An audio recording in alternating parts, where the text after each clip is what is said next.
Welcome back to the channel. I'm out here this morning, my day off. I got 2 days off in a row.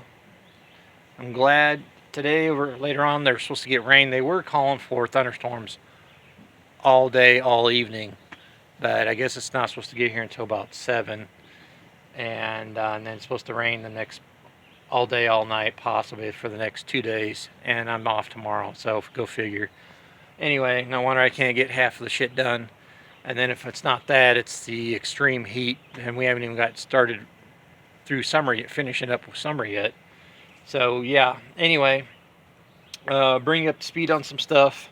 Went down to Harrison the other day on a day off. Checked back in with the guy that has the portable buildings and portable sheds and carports. I can get a really nice constructed wood frame steel shed, really good quality. What is it? It's a 12 by 16. Wasn't it, Mom? Yeah. 12 by 16. 20 was a bit much. I don't think I'm going to need that much room as far as lengthwise. And when I step up in it, the cross beams probably about 4 inches just above my head, so I got plenty of head clearance in there, and it's just got plenty of room. I took some measurements, you know, when I go to put my parts washer in there, put a bench, workbench, stuff like that in there. I'll still have plenty of room. I think it was what, 117 plus tax a month to make payments. There's no interest. You don't have to put a deposit down or anything like that. So I think I'm going to go that route, at least for getting in and out of the weather. Store my tools, organize my tools, get them on the wall, get the nuts and bolts organizer boxes, that sort of thing in there. Get all that stuff cleaned up, and so where I can just walk right over and know where it's at, instead of having to go through and where I got some of the stuff stored, digging out piles and piles of stuff to get to something. But anyway, that makes working on this stuff a lot easier as well. But anyway, there's that. Let's see. Oh, and I did a short video earlier this morning. Come out here, and I guess at some point during the week, from out of the bushes across the yard or wherever, because I've had this car covered over with tarps for a few days because of all the rain. Well, and then just heat and keeping stuff out of there, you know, because it doesn't have a windshield right now. So anyway, saw some eyeball weaving of some web, and it looked like a wasp trying to dive bomb me out of nowhere. Anyway, sure enough, on the back side of my slotted mag rim on the dart here, there was a black widow that had made a nest, and it had a egg sac. So I made a little video. Check that out, the short video with Alice Cooper's Black Widow song from off the Welcome to My Nightmare album from back in the 70s. But anyway, and yeah, I got a haircut, so I like this spiked flat top. It's but anyway, so I got rid of the spider, got rid of the egg sac, and so because I want to come out here and work on the car, and I got my shop fan over here.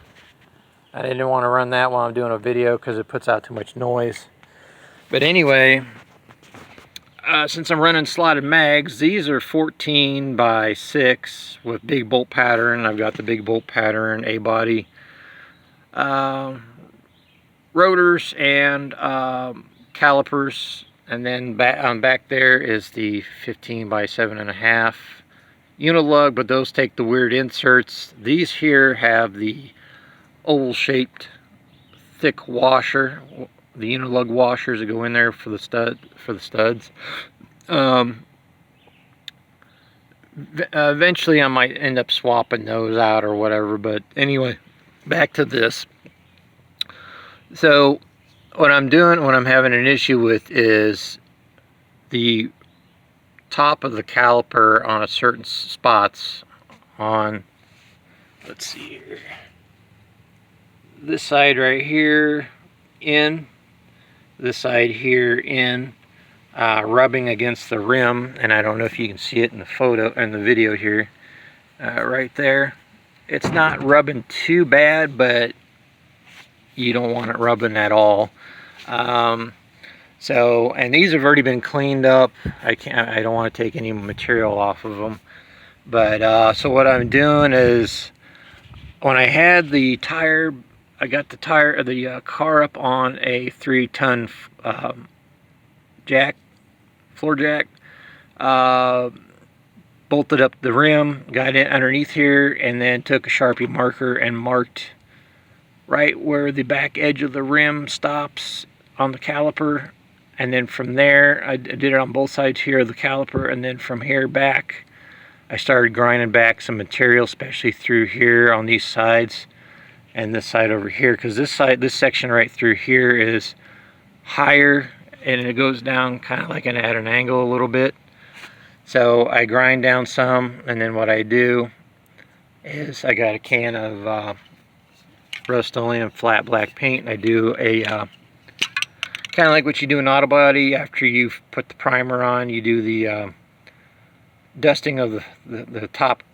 I can't remember what they call it, it's been so long, but anyway, it's just enough to where you knock off that light dusting of paint, so you know for a fact that you got all the primed area painted, or sanded, I should say, sanded. But anyway, on this one, what we're doing is we're seeing where it's rubbing on the caliper.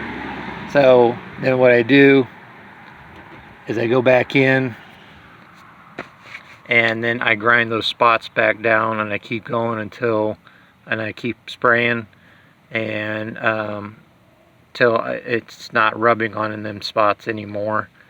And so I'm almost there. Yeah, I had to come in here a little bit closer. As you can see, there's these little light spots, one right there, maybe a little bit right there. But up here, you can see them spots where the rim has rubbed the paint off on the caliper, and that's the high spots that got to come down. Everything else clears. I looked at it on the back side with a flashlight. It's all got good clearance. It's just, you just have to take a little bit of a layer off this one half over here, and it's not enough, because this caliper is probably pretty close, almost to an inch thick all through this area, so you're not weakening it. And you want, I'm giving it at least an 1/8 of an inch gap to have air, when it's going down the road, air can get to it and cool and blow through here and keep it cool, and it's got clearance. And you know, in case you break or the car bounces, the rim may want to flex, even though it's bolted to the rotor. You still are going to have enough of clearance that it's not going to rub and that sort of thing. So that's what I had to do on the other side. But anyway, that's what I'm doing there. And then when I get done with that, I'm going to be putting the rear shocks on the car today too, and then eventually I'll get around to I got to get another 8-foot by 8-foot canopy, so I can come out here on these sunny days in the morning, especially in the mornings before the sun's just now coming up over the tree, so it's almost time to put this up for the day. And then, like I said, I've been spraying and putting granules out in the yard to get rid of the mosquitoes. We've been having a little bit of a flea problem already this year in the yard, so we've been trying to put out permethium, or whatever it is they call that, to kill the fleas and ticks. And but anyway, got the sheet metal, so I can start doing the patchwork here on the floor, and that's going to go pretty quick. And what I do is I take sheets of plain paper, and I'll take like a piece of charcoal, or I'll take some artist charcoal sticks, and I'll rub over the top, and I'll it'll form the shape of the piece that I want to make a patch plate for. And I like that reinforced structure plate that goes along the top of the unibody frame. It'll give me the shape, the layout of the shape, and then I can just cut that out and put that on there and use it as a template. Cut the sheet metal out.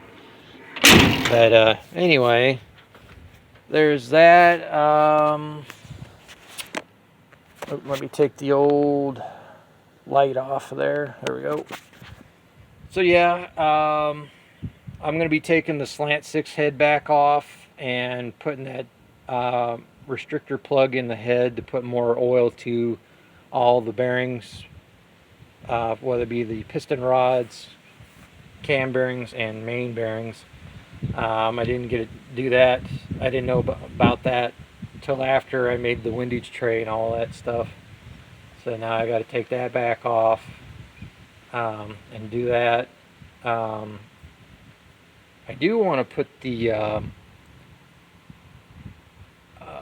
slack adjuster on the front of the timing chain cover to take the so the camshaft doesn't walk back and forth under acceleration. I want to take the slack out of that by well, you know, some of you guys already know how I did the other oil pan in my mom's Valiant, or not the oil pan, but the timing cover. I used the slant 6 rocker arm adjuster nut with the built-in ball on the end of it, and 2 jam nuts, and reinforced the timing plate inside. Drilled all the holes that needed to be done where they needed to be drilled and all that sort of thing. And so I'd like to do it to this one so it doesn't cause wear any on the bearings or the built-in gear teeth on the cam, or it won't slowly wear out the nylon gear on the distributor, and then eventually it can cause wear and tear on the teeth and the timing chain, with all that cam moving back and forth to, you know, so many thousandths of an inch back and forth. But get that slop out of there. But anyway, that's pretty much it. Neighbor just came home. But other than that, I'm going to put the front of this car up on jack stands because I got to readjust the